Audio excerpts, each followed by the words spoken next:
Today in Chicago, a massive gambling bust with a twist of Greek drama, and a softball leader with big classroom dreams.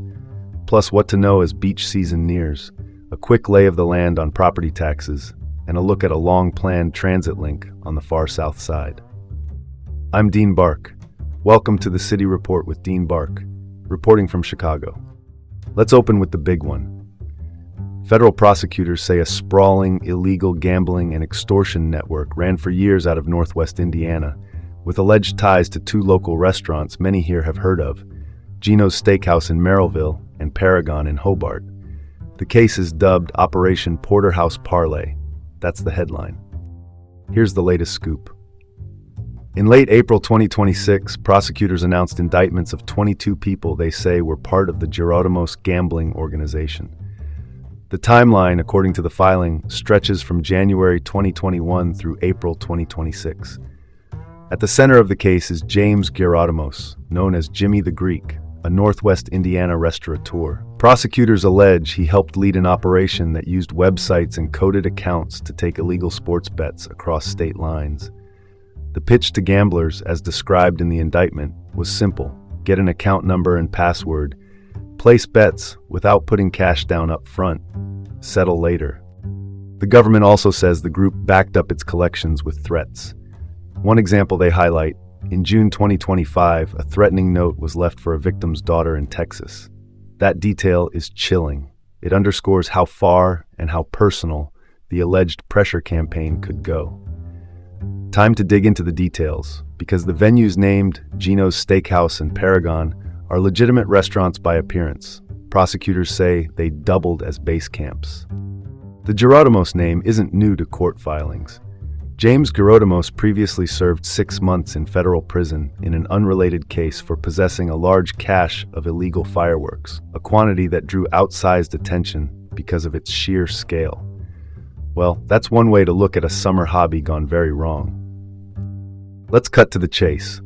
If these allegations hold, this is a textbook example of organized crime using a legitimate front to mask illicit business. It's astonishing how crime still hides behind seemingly legitimate businesses, and it's a reminder that what looks routine can sometimes be anything but. What's the takeaway?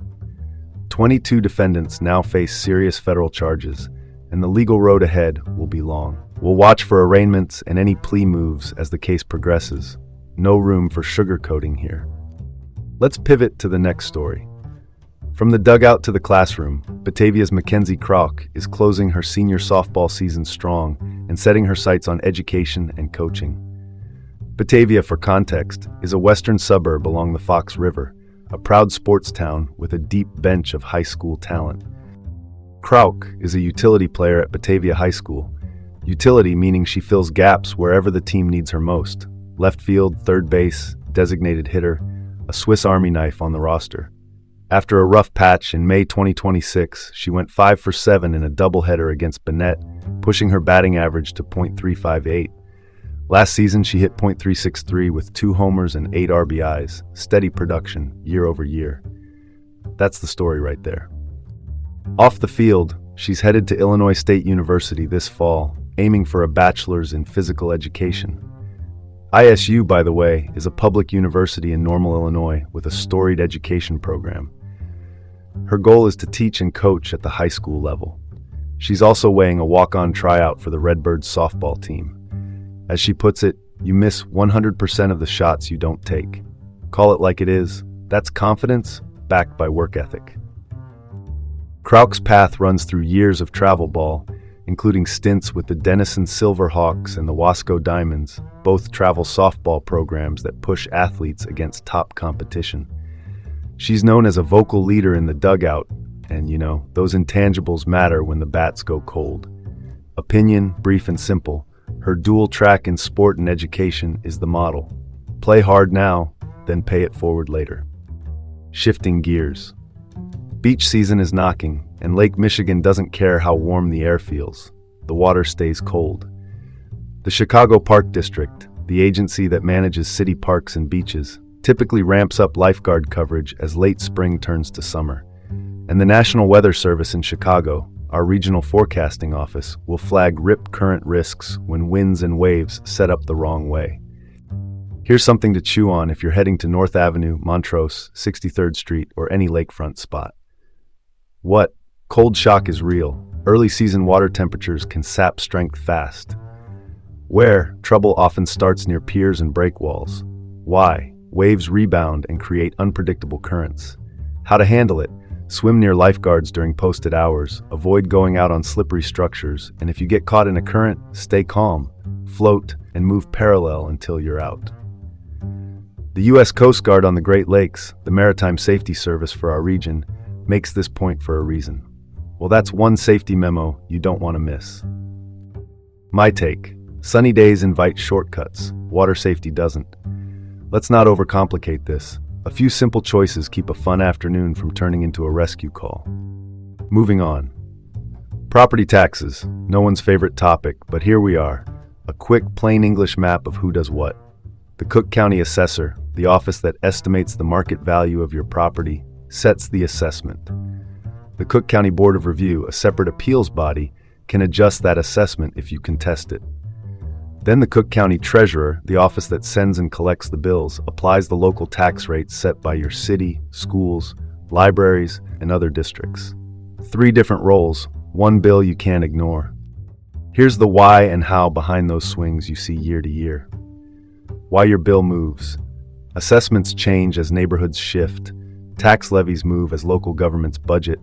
Exemptions like homeowner or senior exemptions reduce part of the tab, and equalization spreads the load to keep county-wide totals aligned. How to respond: check that your property characteristics are accurate, watch appeal windows, and track exemptions you qualify for. Looks like someone forgot the memo is not a winning strategy when the envelope arrives. Opinion: short and sharp. Transparency beats surprise. A little prep now prevents a lot of panic later. That's the story in a nutshell. And now for something completely different.